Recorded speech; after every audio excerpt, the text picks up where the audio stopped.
kembali lagi bersama saya. Kali ini ada pertanyaan ya.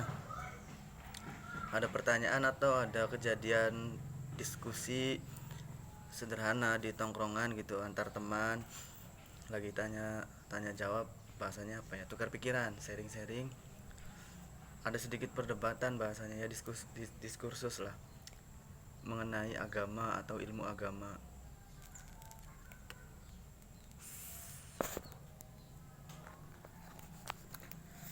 Jadi eh, apa namanya, dalam obrolan itu intinya adalah gini.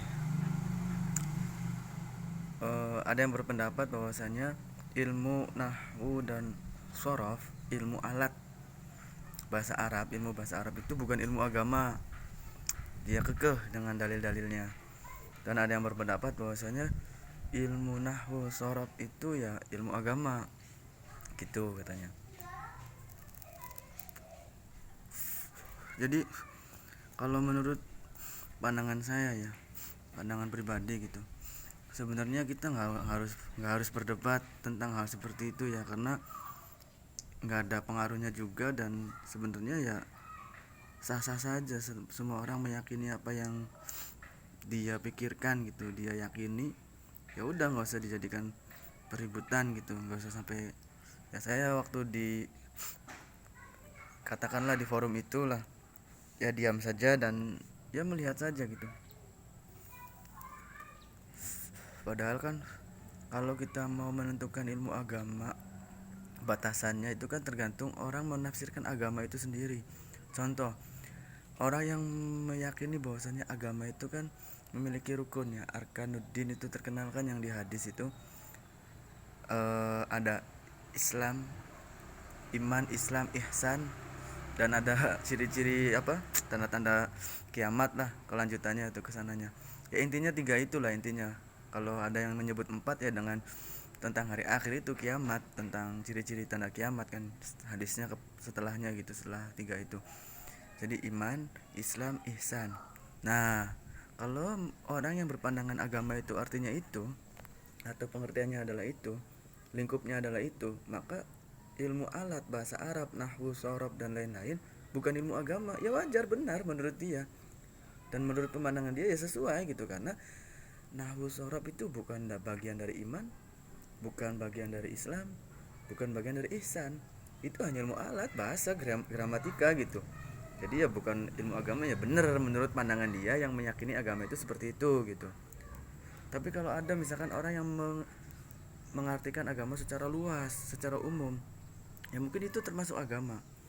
Bahkan hal-hal yang di luar itu pun bisa termasuk agama. Bahkan ada ya orang yang memaksakan mengumumkan, mengeneralkan arti dari agama itu sampai semua ilmu itu ya ilmu agama sebenarnya, dan nyambung. Contoh, belajar psikolog, dan Al-Quran banyak menyinggung tentang psikologis. Hadis-hadis Nabi itu banyak yang menyinggung tentang psikologis, bahwa maka dia menyatakan bahwasanya psikolog itu ilmu Islam, ilmu agama, karena di kita dibahas semuanya.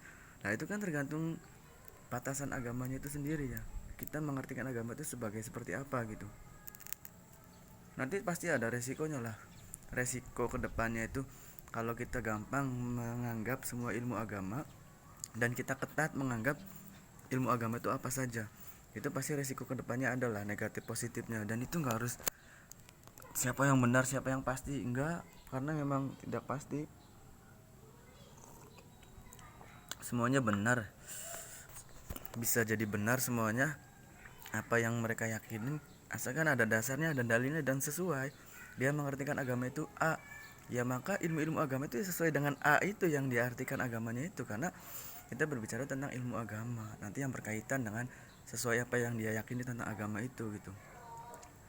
Jadi nggak usah diperdebatkan lah, nahwu sorof itu ilmu agama atau bukan, itu ilmu alat. Dan Quran hadis itu yang uniknya, ada yang berpendapat Quran dan hadis itu bukan ilmu agama, tapi itu sumber agama, sumber ilmu agama. Nah, adapun ilmu hadisnya, ilmu Quran, ulumul Quran dan ulumul hadis, nah itu baru ilmu agama. Tapi kalau Quran dan hadisnya sendiri bukan ilmu agama, itu sumber ilmu agama katanya. Jadi semuanya tuh bisa sangat fleksibel, bisa sangat banyak kemungkinan ya sesuai dengan apa yang dia yakini di had had apa had itu ya, pengertian batasan agama itu sendiri gitu. Jadi nggak usah terlalu kaku lah, harus ini yang bener ini yang bener itu, enggak. Kalau menurut saya semua itu benar asalkan jelas dia menjelaskannya, argumentasinya jelas. Dan ini bukan hal yang pokok juga lah, bukan hal yang pokok. Yang jelas apapun ilmunya sebenarnya kan, kalau orang yang menganggap agama itu general, semua itu ya sebenarnya dari Quran. Jadi ada yang berpendapat gini, Al-Quran itu kan pedoman, petunjuk hidup. Al-Quran tuh nggak mungkin membahas detail semua yang ada di alam semesta. Nanti jadi penuh, nggak cukup 30 juz, pasti jadi beberapa puluh juz, ratusan juz bisa jadi. Tapi Al-Quran itu begitu hebatnya Allah. Memang ini kitab suci luar biasa, bukan karangan manusia. Al-Quran itu 30 juz, tapi memberikan clue, apa bahasanya, simbol, semiotik, kunci-kunci, kata kuncinya saja gitu. Jadi semua ilmu-ilmu apapun yang ada di alam semesta, semuanya itu selalu bisa dikaitkan dengan Al-Quran, selalu bisa di breakdown dari Al-Quran. Karena Al-Quran itu memberikan gambaran umum, kaidah umum, petunjuk dasar, pedoman hidup, tapi bukan peraturan yang detail-detail gitu. Nanti kan ada clue dari situ, dari Quran ini, ayat ini ada clue tentang ini, dari ayat ini ada kata kunci tentang biologi misalnya, dari kata kunci ada, dari ayat ini ada kata kunci tentang astronomi, ada semua. Nah itu kan sebenarnya sama-sama, gak usah terlalu diributkan lah hal-hal kayak gitu ya.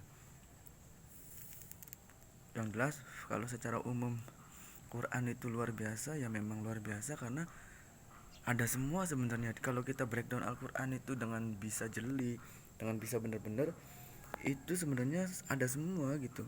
Al-Quran memberikan clue-cluenya, kata kuncinya dengan semua ilmu yang ada saat ini gitu. Cuman kan kita bisa ngebacanya enggak, itu permasalahannya kan. Jadi ya gitu aja lah intinya ya, nggak usah terlalu diributin lah.